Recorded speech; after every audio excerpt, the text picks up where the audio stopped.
Audi is making a real push at the moment with SUVs. There's the Q7, Q5, Q3 and now this, the Q2. It's the smallest SUV to wear the Audi badge. Its underpinnings are shared with the Audi A3 and Volkswagen Golf, as well as new SUVs, the Seat Ateca and Skoda Kodiaq. Like most cars of its type, it's geared towards city driving, where its high seating position and small dimensions make it a breeze to manoeuvre through city streets. So is the Q2 just a Golf in rugged clothing, or is it a real contender in this crowded market? Keep watching to find out if there's more to Audi's smallest SUV than just its looks. The 1.4 petrol engine we've got fitted to this car is more flexible than the entry-level 1 litre petrol because you don't have to change gear so often to make swift progress around town. And with what Audi calls cylinder-on-demand technology, it's almost as frugal as the smaller engine too. It switches off 2 of the 4 cylinders when the engine is at low revs. The Q2 takes corners with agility. It has a touch more body lean than its hatchback sibling, but it corners flatter than many rivals, including the Mercedes GLA. The only area where the Q2 isn't always up to the standard of the A3 or Golf is ride. The standard dynamic suspension is fairly firm and crashes over potholes, and the stiffer sport setup is harder still. One way to fix this is to spec the adaptive suspension, which allows you to choose between softer and firmer settings. However, these small niggles don't stop the Q2 from being a relaxing long-distance cruiser.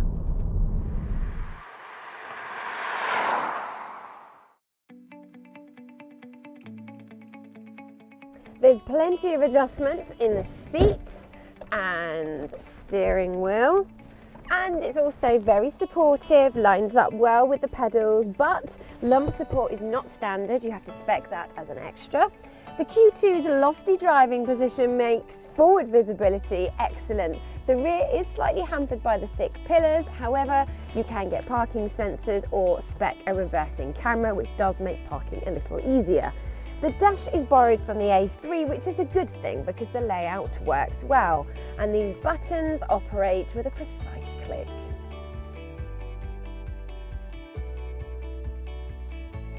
Audi's MMI infotainment system is one of the best on offer. It lets you control the radio, sat-nav and other functions using this rotary dial and some shortcut buttons placed on the centre console.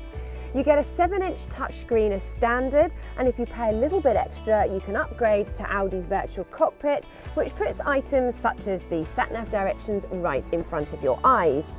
In terms of connecting your mobile phone, there's Android Auto or Apple CarPlay, but what I'm going to do now is pair my mobile phone via Bluetooth and set a destination in the sat-nav. So if I click on menu and telephone would be a good start. Connect mobile phone, go to the Bluetooth on my phone and make sure it's on, which it is. Audi MMI 2345, Rebecca's iPhone. Yes, pair, establishing connection, please wait. Now we will go to sat nav. Where would you like to go? I think I'll go to where Audi suggested actually, London Trafalgar Square. I feel like being a tourist for the day.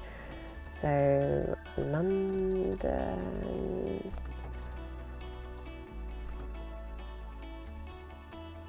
Trafalgar... Yeah, Trafalgar Gardens. No, I wanted to go to Trafalgar Square actually. Oh, there we are. Trafalgar Square, start route guidance. Well, that was pretty simple. The routes are being calculated.